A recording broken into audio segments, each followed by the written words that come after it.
Hidup kami hanya bagi Engkau ya Tuhan. Kami mempersembahkan setiap hidup kami sebagai persembahan yang hidup, yang kudus dan yang berkenan bagi Engkau. Kiranya Tuhan tolong kami untuk kami dimampukan, dibentuk oleh firman-Mu, sehingga terang firman-Mu mengubahkan setiap hidup kami, menuntun hidup kami ke jalan yang Tuhan kehendaki, membawa kami ke taman rumput yang hijau dan membimbing kami ke air yang tenang, sehingga Engkau menyegarkan jiwa kami. Engkaulah gembala kami yang setia, yang menuntun setiap hidup kami. Hari ini Tuhan, kami akan belajar kebenaran firman-Mu. Kami serahkan hidup kami dan hamba-Mu yang menyampaikan firman-Mu. Kiranya Tuhan tolong. Di dalam nama Tuhan Yesus kami berdoa, haleluya, amin. Silakan duduk kembali. Shalom Bapak Ibu yang dikasih dalam Tuhan. Bagaimana kabar minggu ini? Kok tidak semangat? Bagaimana kabar minggu ini? Luar biasa, puji Tuhan. Kita akan buka Alkitab kita di dalam Yesaya pasal 6 ayat 1 sampai 8. Nanti pemain musik kalau sudah poin ketiga sudah ada di sini ya. Siap. Ya, Bapak Ibu yang dikasih dalam Tuhan, kita akan membuka Alkitab kita di dalam Yesaya pasal 6 ayat 1 sampai ayat yang ke-8. Sudah menemukan? Kita akan baca silih berganti firman Tuhan hari ini. Kaum laki-laki membaca ayat yang ganjil, kaum perempuan membaca ayat yang genap. Yang sudah menemukan dan siap membaca katakan amin. Oke, berarti sudah hampir semua ya. Kita akan baca silih berganti, dimulai dari kaum laki-laki. 1, 2, 3. Dalam tahun matinya Raja Uzia, aku melihat Tuhan duduk di atas tahta yang tinggi dan menjulang, dan ujung jubahnya memenuhi bait suci.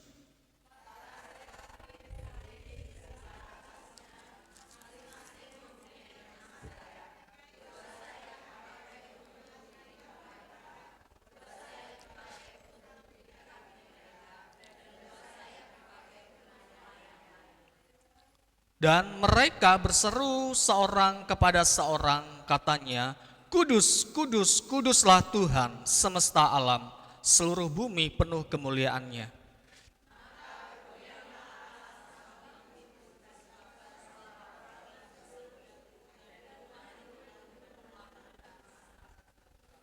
Lalu kataku, celakalah aku binasa, sebab aku ini seorang yang najis bibir, dan aku tinggal di tengah-tengah bangsa yang najis bibir, namun mataku telah melihat Sang Raja, yakini Tuhan semesta alam.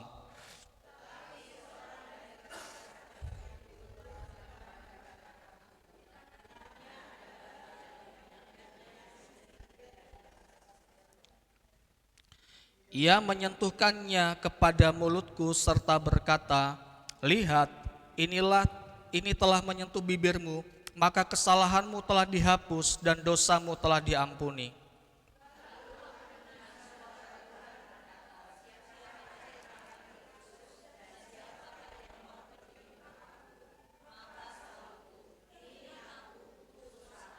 Amin. Bapak Ibu yang dikasih dalam Tuhan, hari ini kita akan belajar di dalam 1 bulan ini seri khotbah kita tentang liturgi. Yang pertama kita akan belajar bahwa liturgi itu berbicara tentang panggilan untuk apa? Menyembah Tuhan.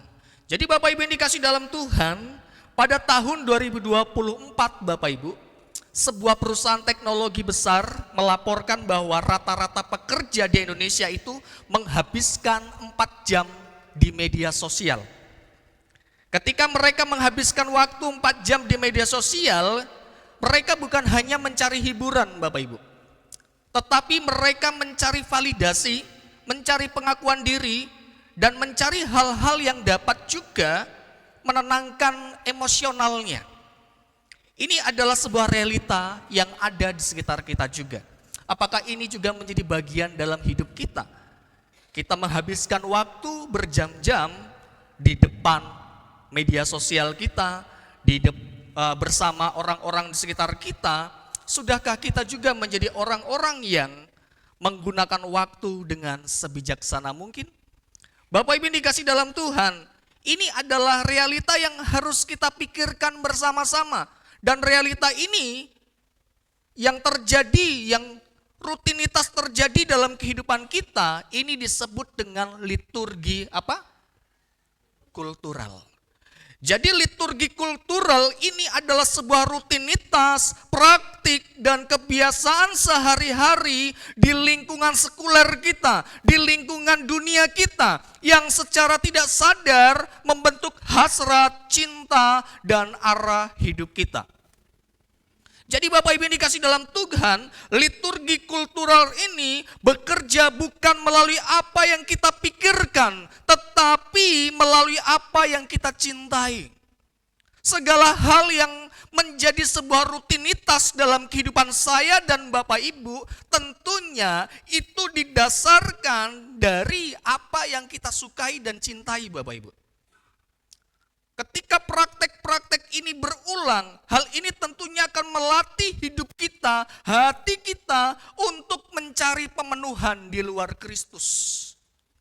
Bapak Ibu yang dikasih dalam Tuhan, liturgi kultural adalah liturgi tandingan yang dibuat oleh dunia. Liturgi apa? Yang dibuat dunia menjadi sebuah tandingan. Bapak Ibu yang dikasih dalam Tuhan, kalau kita merenungkan dalam kehidupan kita, kita sudah menjalani kehidupan kita rutinitas selama 6 hari dalam seminggu, itu semua telah menjadi sebuah liturgi budaya, liturgi kultural yang sangat dominan. Ibadah 2 jam kita di tempat ini seringkali harus bersaing dengan 166 jam kegiatan yang lain. Betul atau betul? Ya hitung saja dari hari Senin sampai hari Sabtu itu 166 jam Bapak Ibu. Di luar dari ibadah-ibadah kita, hari Rabu, KPW, PKMB dan lain sebagainya. Ketika kita berbicara tentang ibadah minggu, liturgi tandingan ini harus kita hadapi dengan mempersiapkan diri hanya 2 jam di hari Minggu. Kira-kira kita bisa menang tidak Bapak Ibu? Hal-hal demikian Bapak Ibu, 166 jam kegiatan yang kita kerjakan, ini seringkali mencuri hati kita, mencuri fokus kita kepada Tuhan. Seorang teolog bernama James K. A. Smith, dia seorang teolog reform kontemporer Bapak Ibu. Dia menuliskan bahwa ibadah Kristen adalah kontraformasi terhadap liturgi dunia yang setiap hari membentuk kita. Mengapa demikian Bapak Ibu? Karena sejak pagi kita dibombardir oleh berita, media sosial, pekerjaan, algoritma, bahkan percakapan sehari-hari. Semua itu telah menjadi guru yang dapat membentuk pola pikir kita, hati kita. Maka dari itu Bapak Ibu yang dikasih dalam Tuhan, hidup kita perlu diatur ulang melalui apa? Liturgi gereja. Jadi salah satu fungsi daripada liturgi gereja adalah merestart ulang apa yang sudah kita alami selama 166 jam itu Bapak Ibu. Agar kita kembali kepada hal-hal yang benar. Saya percaya bahwa 166 jam kegiatan sehari-hari Bapak Ibu telah mempengaruhi pola pikir Bapak Ibu semuanya. Betul atau betul? Ya. 166 jam itu bukan waktu yang singkat. Itu dapat membentuk pola hati, pola pikir, sikap hidup. Oleh karena itu, Bapak Ibu yang dikasih dalam Tuhan, untuk kita dapat merespon hal ini, kita harus secara serius untuk apa? Mengatur ulang kembali hidup kita. Untuk masuk di dalam persekutuan-persekutuan yang Tuhan izinkan. Jadi kalau kita berbicara tentang liturgi Bapak Ibu, apakah liturgi itu? Dan apakah liturgi gereja itu? Jadi liturgi itu bukanlah sekedar urutan acara atau rundown yang dirancang untuk menghibur, memuaskan emosi manusia. Tidak demikian Bapak Ibu. Liturgi itu berbicara tentang dialog. Dialog di mana Allah berinisiatif berbicara kepada umatnya melalui apa? Melalui firman yang dibacakan dan dikhotbahkan. Dan tugas umat adalah merespon dengan apa? Pujian, dengan doa, dengan penyembahannya, dengan persembahannya. Jadi semua yang kita kerjakan adalah bagian dari respon yang harus kita tanggapi ketika Tuhan berbicara kepada kita melalui firman-Nya. Inilah mengapa liturgi di gereja ini kita pegang berdasarkan tema khotbah Bapak Ibu. Jadi dari lagu awal sampai lagu terakhir itu berbicara tentang tema khotbah. Agar kita punya arah. Dalam ibadah minggu yang hanya 2 jam perjalanan ini, kita akan dididik selama 2 jam ini Bapak Ibu. Untuk apa? Untuk melawan 166 jam liturgi kultural yang ada di dunia. Yang dapat mengubah fokusmu, kepuasanmu yang tadinya harusnya kepada Allah, tetapi kepada harta dunia. Ini yang harus kita renungkan bersama-sama. Mungkin ketika kita ibadah, Bapak Ibu, kita dapat merasakan kehangatan, kenikmatan pujian. Tetapi semuanya itu akan menjadi sia-sia jika kita tidak membawa pulang hati yang baru dan komitmen yang baru di dalam Kristus. Jadi ending dari sebuah liturgi adalah komitmen baru di dalam siapa? Kristus. Sehebat apapun liturgi yang disusun, sehebat apapun liturgi yang dibuat, kalau tidak pernah membawa hati kita, komitmen kita diperbaharui terus-menerus di dalam Kristus, itu akan menjadi kesia-siaan Bapak Ibu. Karena ibadah itu berbicara tentang bagaimana kita mempersembahkan hidup kita kepada Tuhan. Seperti tadi lagu tadi ya. Bapa, ku persembahkan tubuhku sebagai persembahan yang hidup, kudus, dan yang berkenan padamu sebagai ibadah yang sejati. Sudahkah hati kita, hidup kita, ketika kita pulang dari tempat ini dengan komitmen yang baru, karena kita sudah mempersembahkan hidup kita kepada Tuhan. Jadi Bapak Ibu yang dikasih dalam Tuhan, sekarang kita akan melihat secara serius apa yang Tuhan mau ajarkan tentang ibadah, tentang liturgi yang harus kita terapkan dalam kehidupan kita.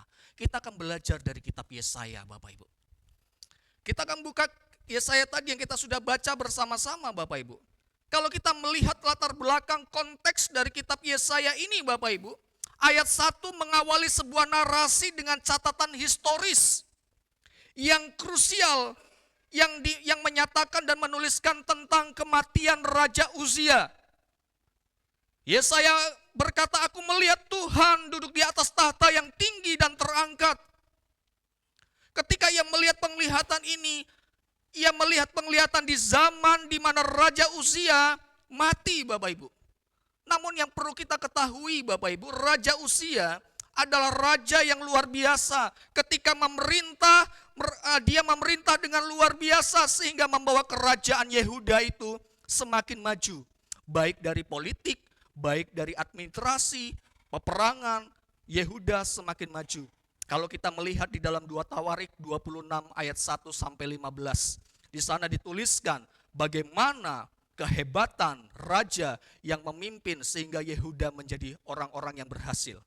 Namun Bapak Ibu, kematiannya menjadi awal dari sebuah krisis. Ditambah dengan kemunculan bangsa Asyur yang semakin hari semakin besar mereka kekuatannya. Keadaan Yehuda benar-benar semakin terpuruk. Jadi di tengah persoalan yang pelik seperti inilah Bapak Ibu, Yesaya mendapatkan sebuah penglihatan. Ada harapan bagi bangsa Yehuda. Allah tampaknya tidak kaget dengan keadaan yang sedang terjadi. Dia duduk tenang di atas tahtanya seperti yang dilihat oleh Yesaya pasal 6 ayat 1. Dia tidak terkejut karena dia adalah Allah yang Maha Kuasa. Jadi Bapak Ibu yang dikasih dalam Tuhan, dari konteks latar belakang ini kita belajar apa? Tidak peduli seberapa hebat Raja Uzia, dia tidak bisa dibandingkan dengan Tuhan semesta alam. Tahta sorgawi tetap stabil ketika tahta dunia goyah. Jadi liturgi yang sejati berfokus kepada tahta Allah yang tak tergoyahkan, bukan kepada masalah-masalah yang fana, Bapak Ibu. Liturgi berbicara tentang bagaimana kita melihat Allah yang tidak pernah tergoyahkan, yang duduk di atas tahtanya, yang dimana kita menyembah Dia, Bapak Ibu. Bapak Ibu yang dikasih dalam Tuhan, apa yang harus kita lakukan lantas untuk kita merespon panggilan dari liturgi menyembah Tuhan ini? Yang pertama, mengakui Allah sebagai apa? Penguasa yang tak tertandingi. Raja Uzia sebagai simbol kekuatan dan prestasi manusia yang sukses tapi rapuh. Usia sang raja dalam memimpin kepemimpinannya membawa kesejahteraan yang luar biasa. Bukan kebetulan, tetapi memang Tuhan pakai. Tetapi Bapak Ibu, di akhir hidupnya, di masa-masa akhir hidupnya, dia memberontak. Dia sombong dengan kekuatannya. Meski ia hebat dalam kepemimpinan, ia tetap rapuh. Kehebatannya membawa pada kesombongan. Ia melanggar batas, mengambil hak imam dan membakar ukupan yang seharusnya dia kerjakan untuk imam. Tetapi ia kerjakan sendiri. Kalau kita bandingkan dalam 2 Tawarik 26 ayat 16 sampai 21. Di sana dikisahkan Raja Uzia melanggar peraturan Allah yang seharusnya para imam yang harus masuk ke dalam bait Allah membakar ukupan-ukupan, tetapi Raja Uzia melakukan hal itu sehingga apa? Sehingga dia dihukum oleh Tuhan dengan sakit kusta, diasingkan, dikucilkan dan akhirnya mati. Karena apa? Menganggap dirinya hebat. Saya raja bagi bangsa Yehuda. Saya sudah melakukan banyak hal, maka saya layak untuk menggantikan para imam-imam. Akhirnya apa Bapak Ibu? Dia diasingkan, dikucilkan dan mati oleh karena sakit kusta. Sakit kusta itu adalah sebagai bentuk hukuman Allah kepada orang-orang yang melanggar hukum Tuhan. Inilah mengapa hari ini kita dipanggil untuk menyembah Tuhan. Untuk diingatkan kembali Bapak Ibu, agar kita sadar bahwa kekuatan, jabatan, kekuasaan, dan bahkan segudang prestasi tidak membuat kita menjadi orang yang paling hebat. Sebab apa yang kita miliki tidak ada apa-apanya dibanding dengan tahta Allah yang kokoh itu. Amin Bapak Ibu. Inilah mengapa kita menyembah Allah, datang merespon panggilannya supaya kita sadar kalau saya ini bukan siapa-siapa. Kehebatan saya, keberhasilan saya ini bukan karena kekuatan saya, tetapi karena Allah yang sedang duduk di atas tahtanya, yang telah menolong saya, sehingga sampai detik hari ini saya berhasil. Inilah panggilan kita menyembah. Kalau istilah saya boleh diizinkan mengutip istilah orang-orang di luar sana, di atas langit itu masih ada langit Bapak Ibu. Jadi kita tidak perlu sombong. Ketika kita datang di tahta Tuhan, kita tidak membawa segala kehebatan kita, segala jabatan kita, tapi kita membawa hidup yang sungguh-sungguh merendahkan diri. Itulah praise and worship. Praise and worship itu bukan berbicara tentang bagaimana nyanyian slow, nyanyian sukacita, tetapi bagaimana hati kita mau kita persembahkan bagi Tuhan. Siap Bapak Ibu? Kita harus mulai dari hati. Selanjutnya apa yang dilakukan? Apa yang terjadi Bapak Ibu? Ketika di dalam ayat 2 dan 3 kita lihat bersama-sama. Di ayat yang ketiga kita baca. Penglihatan dari Yesaya ini 1, 2, 3. Dan mereka berseru seorang kepada seorang katanya, Kudus, kuduslah Tuhan semesta alam, seluruh bumi penuh kemuliaannya. Kita baca bersama-sama ini. Keruntuhan ekonomi atau pergantian kepemimpinan politik di dunia adalah masalah yang fana. sedangkan tahta sorgawi tetap stabil dan menjadi pusat ibadah kita. Sebab Allah yang kita sembah adalah Allah yang kudus. Raja Uzia adalah raja yang jatuh di dalam dosa. Semua ini memiliki pesan, yaitu panggilan untuk menyembahnya. Menyembahnya dengan pengakuan bahwa ia adalah Allah yang maha tinggi, tidak tergoyahkan, Allah yang kudus. Ini yang harus menjadi prinsip dalam kehidupan kita, mengapa kita dipanggil untuk menyembah Dia. Agar kita sadar bahwa kekuatan, jabatan, kekuasaan, prestasi yang seperti saya katakan tidak membuat kita menjadi orang yang paling hebat. Ketika kita menyembah Tuhan, kita harus sadar bahwa kita ini bukan siapa-siapa di hadapan Tuhan. Kita adalah orang yang rapuh seperti Raja Uzia.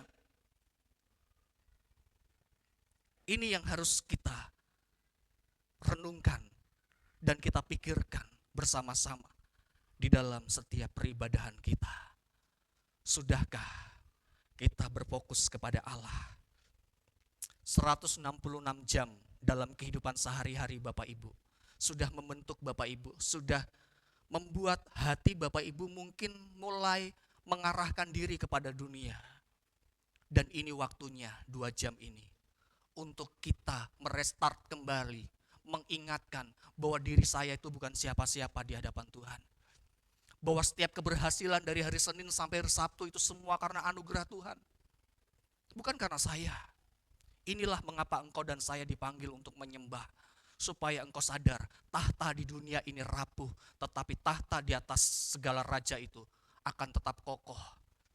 Di sanalah kita mendapatkan sumber pengharapan. Di sanalah kita mendapatkan sumber pemulihan dalam kehidupan saya dan Bapak Ibu. Aktivitas selama 6 hari sudah membuat kita kehilangan fokus. Ada banyak hal yang membuat kita tertarik dan terpesona. Namun hari ini Bapak Ibu saya tekankan kembali, kita diingatkan untuk sadar bahwa semuanya dapat menjatuhkan kita pada kesombongan ketika kita tidak mau melihat ada yang lebih tinggi dari segala hal yang kita miliki. Itulah praise and worship. Itulah nyanyian yang kita nyanyikan kepada Tuhan. Sebuah pengakuan bahwa Allah adalah penguasa atas kehidupan saya. Liturgi harus didominasi oleh kehormatan, kekudusan, dan kemuliaan bagi Allah. Fokus pada kekudusan akan membuat kita lebih fleksibel Bapak Ibu. Sehingga ketika kita melihat kelemahan-kelemahan di dalam sebuah liturgi yang kita rancang, yang kita buat, kita akan fleksibel. Karena kita datang untuk menyembah Tuhan, memuji Tuhan, menyenangkan Tuhan, bukan untuk kepuasan-kepuasan saya. Kita datang kepada Tuhan untuk mempersembahkan hidup, bukan mencari keuntungan kepada Tuhan. Jika kita melakukan hal yang keliru Bapak Ibu, kita sesungguhnya sedang tidak berada di dalam kehidupan yang menikmati hubungan dengan Tuhan. Karena menikmati hubungan yang dengan Tuhan itu harus tulus. Bukan karena ada sesuatu, tetapi karena saya sudah mendapatkan kasih dari Tuhan yang begitu luar biasa. Jadi fokus kita adalah pada kekudusan Allah. Sehingga itu membuat kita fleksibel. Karena yang kita lakukan bukan untuk menampilkan performa manusia, melainkan kehadiran Allah. Kita datang bukan untuk dihibur dengan kesempurnaan manusia, melainkan untuk bertemu dengan kekudusan Allah yang mutlak itu. Mari pada saat hari ini Bapak Ibu, penyembahan bukanlah sekedar susunan rutinitas, melainkan sebuah pengakuan tentang siapakah itu. Liturgi berfungsi untuk mengalihkan kepercayaan kita dari tahta yang tinggi di dunia ini yang menjadi tahta yang tak tertandingi dan kudus di sorga. Kita menyembah bukan untuk mendapatkan sesuatu dari Allah, melainkan untuk memberikan kemuliaan yang layak baginya. Persembahan yang hidup, yang kudus dan yang berkenan bagi Allah. Amin Bapak Ibu, siap mempersembahkan setiap hidup kita bagi Allah. Hal yang kedua Bapak Ibu, apa yang harus kita lakukan? Adanya pengakuan bahwa saya adalah orang berdosa. Lihat langkah berikutnya di dalam sebuah liturgi itu. Di dalam ayat yang keempat dan kelima, kita baca bersama-sama. 1, 2, 3. Maka bergoyanglah alas ambang pintu disebabkan suara orang yang berseru itu, dan rumah itu pun penuh dengan asap. Lalu kataku, celakalah aku binasa, sebab aku ini seorang yang najis bibir, dan aku tinggal di tengah-tengah bangsa yang najis bibir. Namun mataku telah melihat Sang Raja, yakini Tuhan semesta alam. Jadi liturgi yang sejati harus memimpin kita dari kekaguman kepada Allah menuju pada pengakuan bahwa diri saya adalah orang yang najis, orang yang berdosa. Inilah yang dialami oleh Yesaya, Bapak Ibu. Ketika ia melihat kekudusan, melihat kekaguman tentang Allah yang maha tinggi itu, dia berkata, celakalah aku binasa. Yesaya mengakui bahwa dirinya adalah orang yang celaka. Bagaimana dengan saya dan Bapak Ibu? Yesaya ketika berjumpa dengan Allah tidak membanggakan dirinya, tidak melihat dirinya sebagai orang yang hebat. Dia datang ketika menyaksikan, berpengalaman dengan Tuhan, memimpin pada satu pengakuan dosa. Celakalah aku binasa. Jadi frase ini Bapak Ibu seruan ratapan Ibrani yang menunjukkan kehancuran, keputusasaan yang ekstrim. Ini bukan sekedar rasa malu, ini bukan sekedar penyesalan biasa. Ini adalah pengakuan bahwa Allah adalah Allah yang maha tinggi dan kudus. Ketika saya berada di dekatnya tanpa salib Kristus, tanpa darah Kristus, saya ada di ambang kebinasaan. Jadi Yesaya mengakui bahwa segala sesuatu yang ada dalam kehidupannya adalah najis. Sampai ia berjumpa dengan malaikat yang terbang, mengunjunginya dan menyentuhnya dengan apa Bapak Ibu? Bara api. Jadi jika ibadah tidak pernah membuat kita sadar akan kenajisan hidup dan tidak membawa kita dalam hidup yang rendah hati di hadapan Tuhan, kemungkinan besar kita belum benar-benar berjumpa dengan Allah yang kudus. Apa Bapak Ibu? Sebelum kita mengakui bahwa saya adalah orang berdosa di dalam ibadah saya, kemungkinan besar saya bukanlah orang-orang yang pernah berjumpa dengan Allah yang kudus. Kita baca bersama-sama di bawah ini. Kelihatan? 1, 2, 3. Liturgi yang sejati harus memimpin kita dari kekaguman pada Allah menuju pengakuan kerendahan dan kenajisan diri. Jadi penyembahan akan membuka tabir kebejatan kita sebagai manusia yang berdosa, Bapak Ibu. Kita baca lagi. Jika ibadah tidak pernah membuat kita sadar akan kenajisan hidup dan tidak membawa pada kerendahan hati di hadapan Tuhan, kemungkinan besar kita belum benar-benar berjumpa dengan Allah yang kudus. Ini yang dialami oleh Yesaya. Yesaya adalah seorang nabi yang ditugaskan untuk menyampaikan firman Tuhan menggunakan bibirnya. Tapi ia berkata, celakalah aku seorang najis bibir. Bapak Ibu, apa yang sedang kita bisa dapatkan dari hal ini?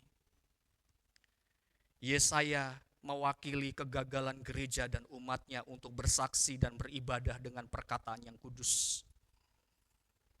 Liturgi kultural, liturgi budaya, kebiasaan-kebiasaan hidup yang kita jalani selama 166 jam telah mencemari bibir kita dengan gosip, sumpah serapah, kebohongan, perkataan meninggikan diri.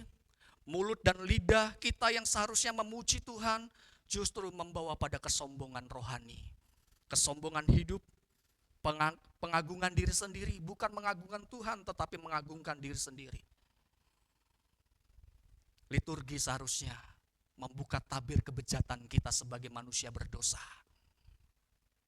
sehingga kita sadar bahwa saya bukan siapa-siapa, sehingga saya mau menyembah Tuhan, meninggikan Tuhan.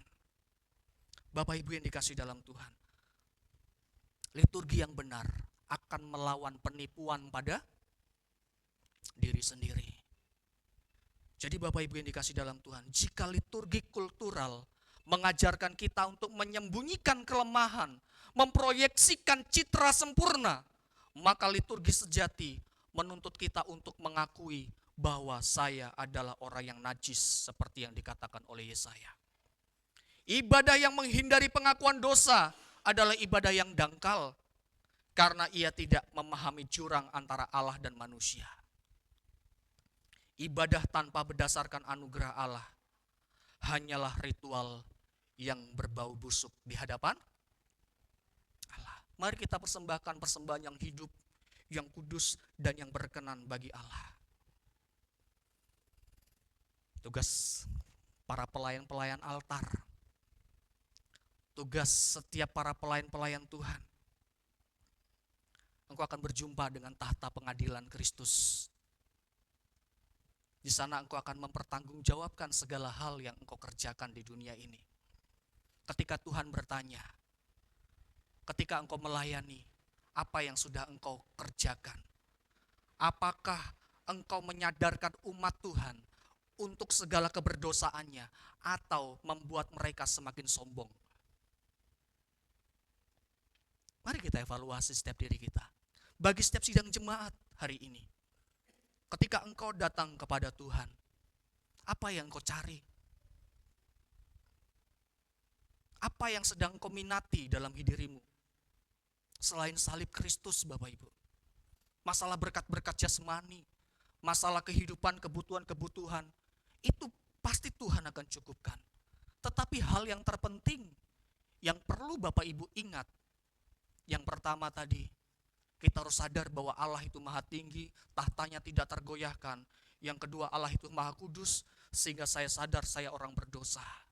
Itu alur dalam liturgi kita. Itu alur di dalam penyembahan kita. Yang pada akhirnya kita berjumpa dengan anugerah Allah. Di dalam ayat 6-7 kita baca bersama-sama. Inilah alur ending dari setiap peribadahan orang-orang percaya. Ayat 6-7 kita akan baca bersama-sama. Tetapi seorang daripada serafim itu terbang mendapatkan aku. Di tangannya ada bara yang diambilnya dengan sepit dari atas mezbah. Ia menyentuhnya kepada mulutku serta berkata, lihat, ini telah menyentuh bibirmu, maka kesalahanmu telah dihapus dan dosamu telah diampuni. Jadi poin yang ketiga, ketika kita menyembah Tuhan, menyembah berdasarkan kekuatan di dalam anugerah Tuhan. Kekuatan seorang penyembah hanya pada anugerah saja. Jadi pengakuan Yesaya mendatangkan pentahiran. Ketika Yesaya mengakukan keberdosaan, serafim terbang mendapatkannya, menyentuhkan bibirnya dengan bara api. Bayangkan Bapak Ibu itu, kalau disumut bara api itu panas gak Bapak Ibu? Bapak Ibu pernah menyumut tangan Bapak Ibu dengan obat nyamuk atau dengan rokok atau dengan api saja? Pernah Bapak Ibu? Siapa yang pernah kena api? Panas enggak?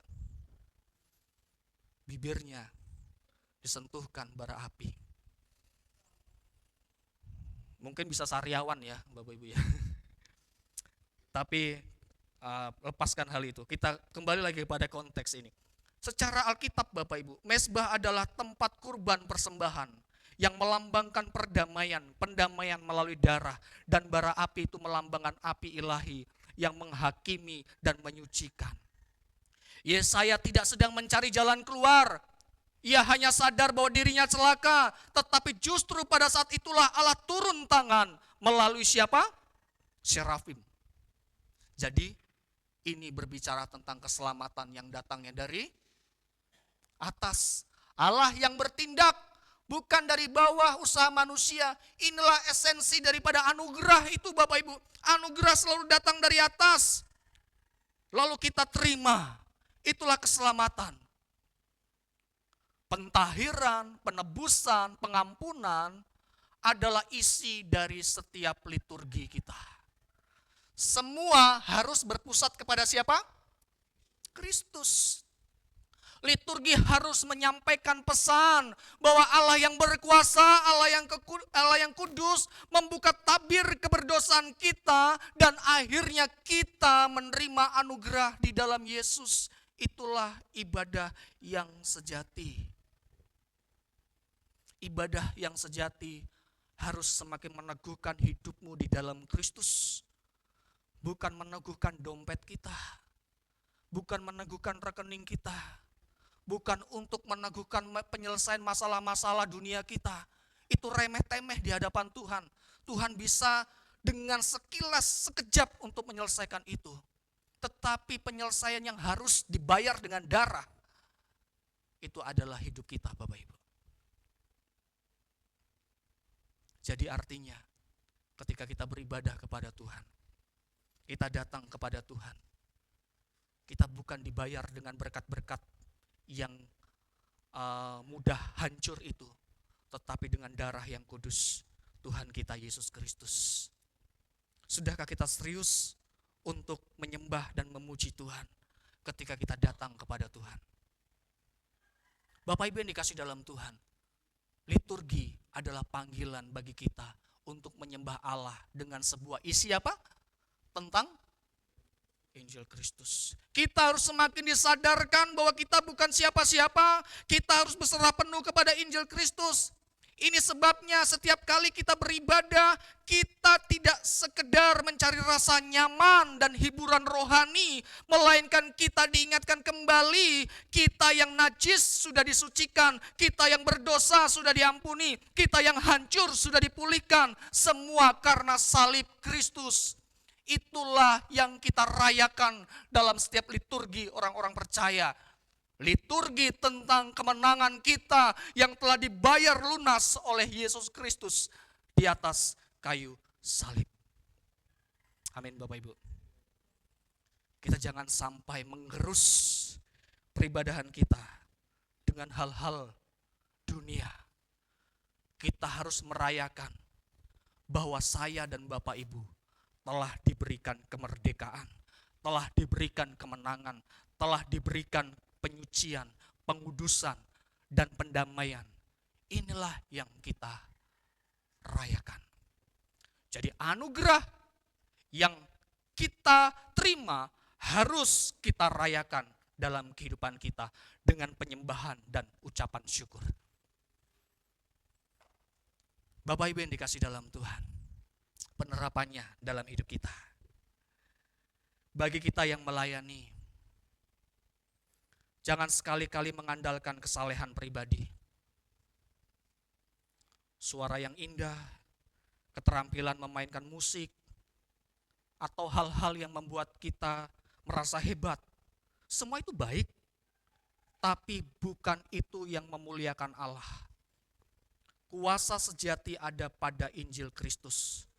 Hai para pelayan-pelayan Tuhan, engkau dipanggil untuk melayani. Dipanggil untuk apa? Melayani. Ketika engkau dipanggil untuk melayani, lihatlah orang-orang yang kau layani. Jadi ketika kita melayani, bukan berfokus kepada diri sendiri, tetapi lihatlah orang-orang yang kau layani. Seperti Yesus melihat umatnya yang penuh dengan kehausan akan Tuhan.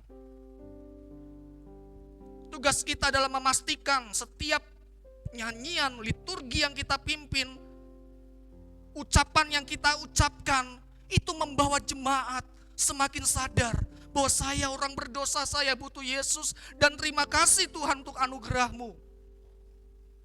Kita harus berani Bapak Ibu menyaring setiap hal yang tidak mendatangkan pengenalan akan Tuhan tentang karya salib Tuhan. Mungkin Bapak Ibu pernah mendengar pengajaran saya, jangan pakai lagu apa itu sekolah minggu, King Kong badannya besar. Tapi sampai hari ini mungkin masih ada 3 orang yang suka bercandain saya gitu, wah King Kong badannya besar gitu. Ya no problem sih Bapak Ibu ya. Tapi kita kembali lagi kepada hal yang Tuhan mau dalam diri kita. Para pelayan-pelayan Tuhan, engkau yang berdiri di altar, engkau yang membawa kolektan, engkau sedang dipakai Tuhan untuk membawa jemaat semakin mengenal Tuhan. Bukan mengenal kehebatan pemain musik, bukan mengenal singer, pemimpin pujian, tetapi mengenal Tuhan.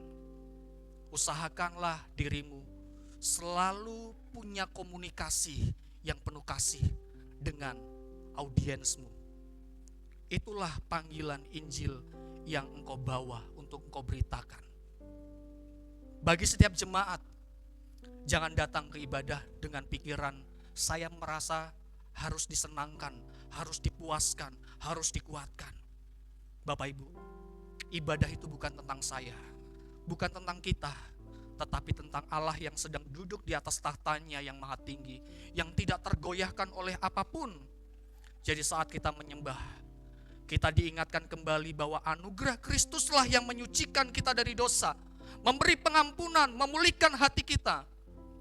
Jadi pulanglah bukan dengan rasa nyaman yang sementara, tetapi dengan hati yang baru, komitmen yang baru, iman yang semakin diteguhkan di dalam Kristus.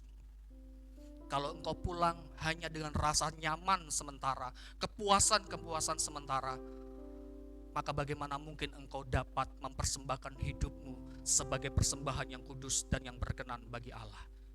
Yang terakhir, bagi kehidupan kita sehari-hari, liturgi pada hari Minggu harus berlanjut dalam 166 jam berikutnya. Kalau benar kita sudah dipulihkan oleh Kristus, maka cara kita berbicara, cara kita bekerja, menggunakan media sosial, dan memperlakukan orang lain harus mencerminkan hati yang sudah ditebus oleh Kristus. Dengan begitu, hidup kita sendiri menjadi kesaksian bahwa anugerah Kristus itu nyata. Amin Bapak Ibu. Inilah Injil yang kau harus bawa. Inilah kabar baik yang kau harus pegang dan kau harus pertanggungjawabkan di hadapan Allah yang maha tinggi. Hari ini engkau mau dibentuk oleh Tuhan.